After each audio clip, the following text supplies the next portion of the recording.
বিশ্বনবী কাঁদতে কাঁদতে মাথা তুলবেন, বলবেন আল্লাহ, দুনিয়াতে সব নবীরা স্পেশাল দোয়া করেছে, আমি করি নাই, এবার আমি আমার স্পেশাল দোয়াটা করতে চাই, আপনি কবুল করবেন কিনা বলেন। আল্লাহ বলবেন, নবী কি আপনার দোয়া বলেন? বিশ্বনবী বলবেন, আমার একটা উম্মত যার অন্তরের মধ্যে যাররা পরিমাণ ঈমান আছে, একবার আপনারে আল্লাহ বলে ডেকেছে, একবার আমি বিশ্বনবীর উপর দুরূদ পড়েছে, একবার শাহাদাতের বাণী আমার যে গুনাহগার উম্মত দুনিয়ার বুকে থেকে ঘোষণা দিয়েছে, ওই একটা উম্মত যদি জান্নাতে ঢুকতে না পারে, আপনি আমারে জান্নাতে ঢুকাতে পারবেন না।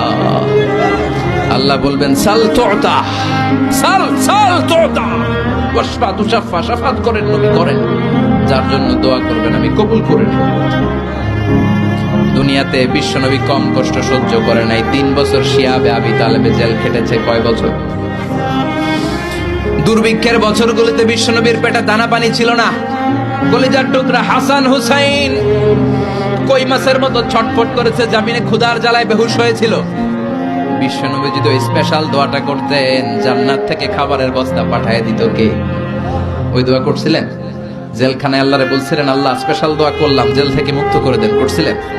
যুদ্ধের ময়দানে নিজের দাঁত ভেঙেছে, উহুদের ময়দান সাক্ষী, বিশ্বনবীর মুবারক রক্তে উহুদের ময়দান রঞ্জিত হয়েছে।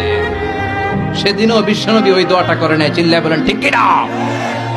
তায়েফের ময়দানে বিশ্বনবী কয়েকটা জায়গায়, 3 জায়গায় বেহুশ হলেন। বিশ্বনবীর মুবারক দেহ বেয়ে রক্ত ঝরলো। ওই কঠিন বিপদের দিনও বিশ্বনবী এই দোয়াটা করেছেন নাকি? কথা বলেন।